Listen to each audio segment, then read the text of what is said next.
Ginger. That's what you need. A mouthful of the good stuff and you'll see the back of any seasickness. Oh, thank you for your support, John. Don't suppose you actually brought any ginger? No, I don't get seasick. Terrific. Don't worry, Sherry. We've almost arrived at Cordona. I can see land through the porthole. So much for docking by tea time.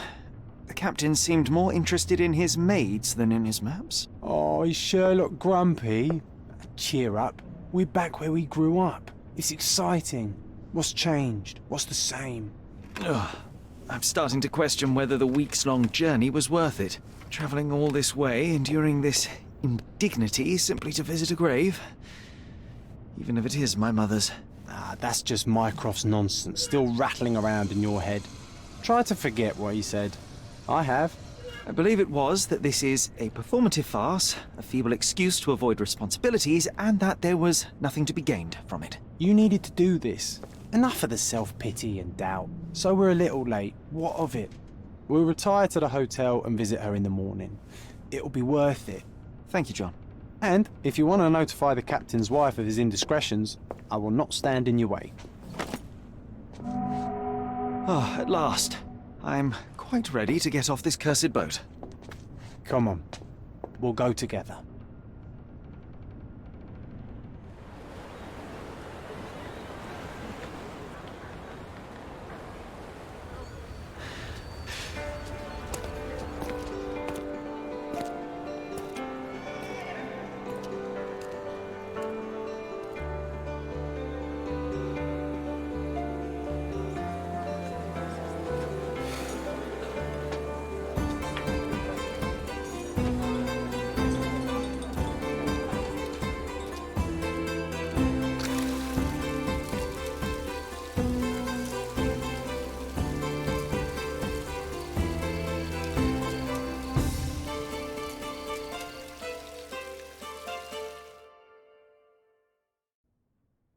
Hey, Sherry, come on, catch up. Yes, yes. Sherlock, don't get lost in this huge garden. Follow the sound Welcome of my to voice. Il Palazzo Deluso, sir. Welcome to Il Palazzo Deluso, sir. We just need your signature. There you are. Ah, Mr. Holmes. Yes, we have room 221 prepared for you. I see it was reserved for 2 people. Would you like a second key? Oh, no, I think we'll stick together. Very good. Rooms are upstairs, sir. Welcome to Cordona. Hurry up, Sherlock. I want to see our room. I hope there's a balcony with a view.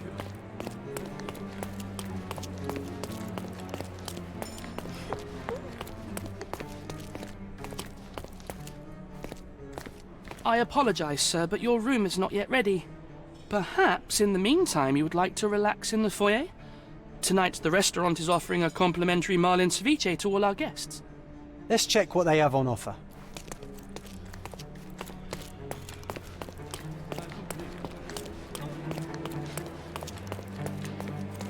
If seafood's not to your taste, everyone loves Benedict's batch. Our poached eggs with hollandaise sauce. Hey, Sherry, just our luck.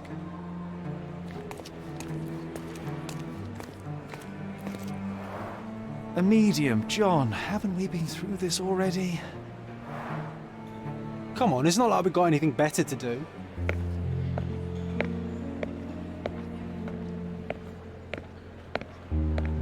Excuse me, sir, but I believe Mr. Galich is conducting a séance at the moment. Perhaps you'd care to have your portrait drawn while you wait? Why? Pardon me. Why should I sit for a portrait? Sir, it's art. It doesn't need a why. It is its own justification. All things require justification, be they objects, systems, or beliefs. How about art as the lens through which we see the truth of the world? That's backward. Truth is not subjective and not complicated. It's just the truth. It either is or it isn't. You do not need a lens to see it, just an open mind. Ha! That seems rather close-minded. Truth, like beauty, is in the eye of the beholder. So tell me, what do you see? Mediocrity.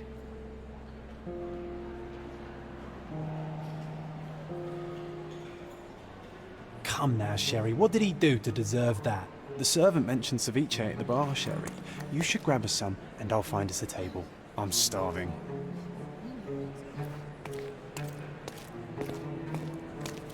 Okay, time to check if John found us a nice table for the evening.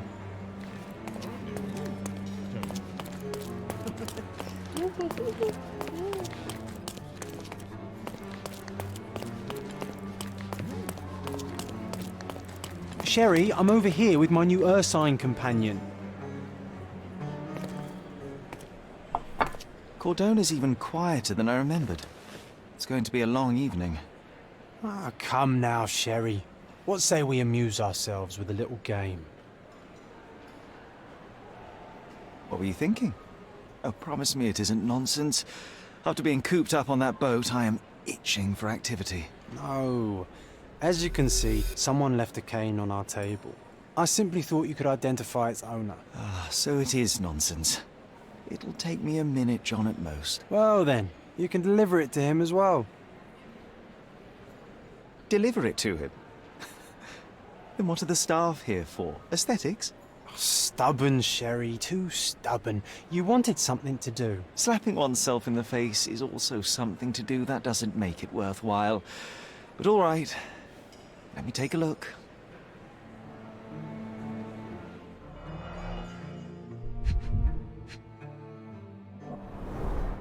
The hand grip is a head of a golden Javanese statue, probably stolen from a temple.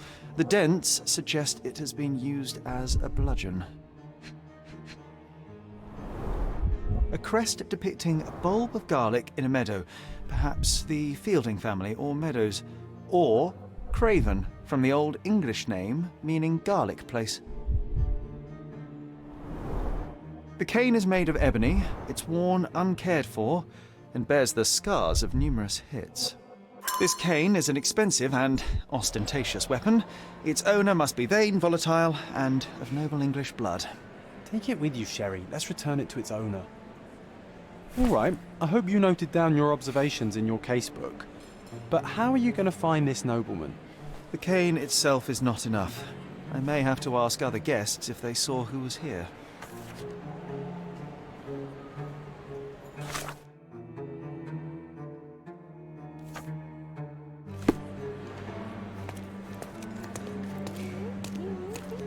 Can you satisfy my curiosity? Friend, you're lucky there is something I know about this.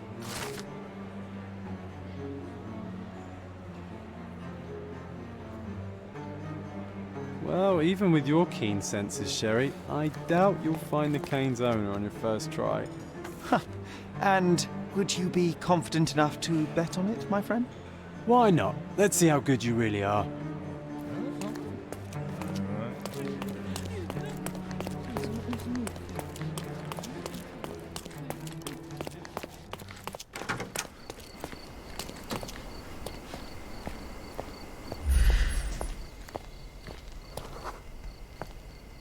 Do you know anything about this?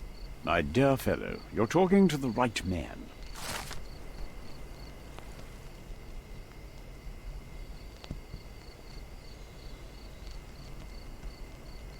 Hey, Sherry, don't we now have the perfect excuse to visit the séance? I'm just going to give the cane to its owner. You will not persuade me to take part in this show.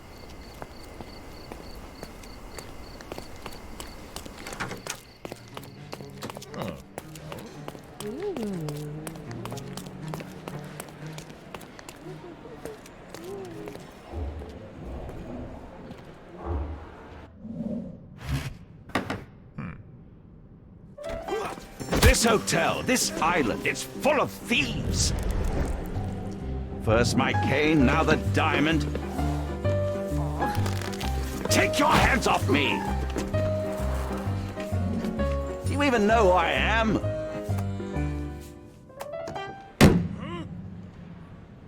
Hey, boy! That's my cane! I get that a lot. It's a very common design. What? No, that's a custom-made. A joke. A joke.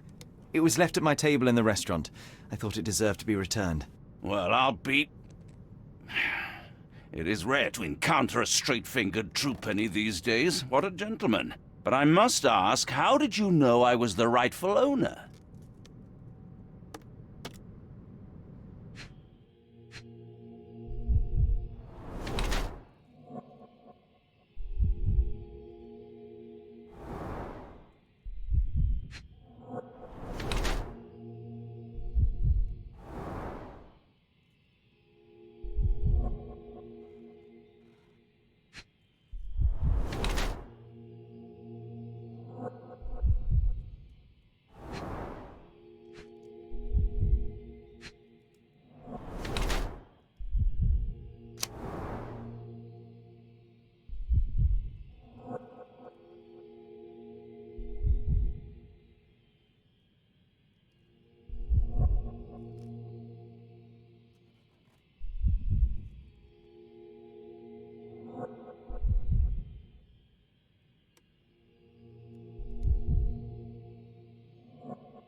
Simple deduction. Your cane told me everything I needed to know. I was after a strong, middle-aged man with a keen interest in adventure, noble blood, and affection for strong drink. And if one were to go further, one may even be able to extrapolate your name from your heraldic symbol, Lord Craven.